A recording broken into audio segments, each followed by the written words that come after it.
အလုံးမဲမင်္ဂလာပါခင်ဗျကျွန်တော်ဒီနေ့မျှဝေပေးချင်တာကတော့ကျွန်တော်ခု Wi-Fi နေ line နေပေါ့နော်တိတ်မကောင်းတဲ့အတွက်ကြောင့်ပြပမှာရှိတဲ့ညီကိုမောင်နှမတွေကကိုအိမ်အနေနဲ့မိသားစုဝင်နေနဲ့ဗီဒီယိုကိုပြောရတာတွေအဆင်မပြေမှုတွေရှိတယ်ဆိုရင်ပေါ့နော်အဲ့ဒါခု Messenger တို့ဘာလို့ဗီဒီယိုခေါ်တဲ့အချိန်မှာကျွန်တော်တိတ် line မကောင်းတာတို့ဒီစကားပြောရင်မကြားတာဆိုရင်ကျွန်တော်ဒီ software လေးကိုသုံးကြည့်ပါဒီတော့အကြံပြုတင်ပါတယ်ကျွန်တော်ဒီ software လေးက IMO လို့ခေါ်ပါတယ်ကျွန်တော်ဒီမှာ Play Store မှာသွားရောက်ပြီးတော့ကျွန်တော်တို့ရိုက်ရှာလို့ရပါတော့အလေးတကူ download ရပါတယ်ကျွန်တော်ရိုက်ရှာတိုင်းကျွန်တော်ဒီမှာတန့်ပေါ်လာပါတော့ဒီ software လေးပဲဖြစ်ပါတယ်ဒီ software လေးကျွန်တော်တို့ဒီဘက်ဖုန်းကို down မှာ software လေးကို down ပြီးသွားပြီဆိုရင်ကျွန်တော်ကောက်ဖွင့်ဖို့အတွက် software လေးကိုနှိပ်လိုက်ပါကောက်ဖွင့်တာတော့ကျွန်တော်တို့ဘာမှမခက်ပါဘူးဒီ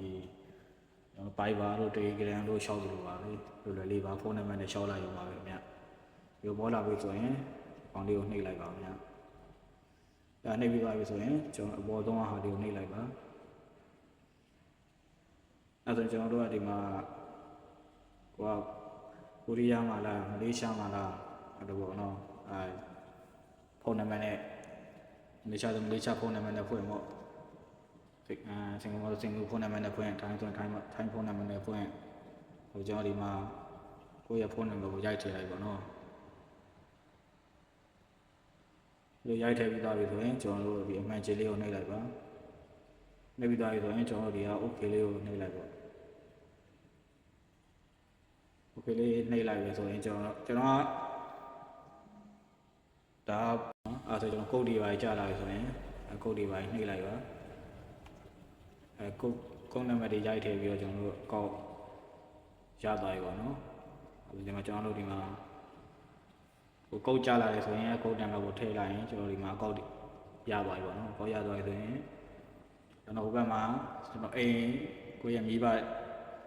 ကိုအိမ်ဘက်မှာလေးကျွန်တော်ဒီsoftware ထည့်ထားဖို့လိုတယ်ပေါ့နော်မြန်မာပြည်မှာရှိတဲ့အိမ်မှာလည်းအိမ်ဖုန်းမှာလည်းဒီ software လေးထည့်ထားဖို့လိုပါတယ်အဲ့မှာကျွန်တော်ဟိုဘက်ဒီဘက်ပြန်လည်ခေါ်လို့ရပါဘူးနော်ကိုကပဲ software ထည့်ထားပြီးတော့ခေါ်နေလည်းမရဘူးပေါ့နော်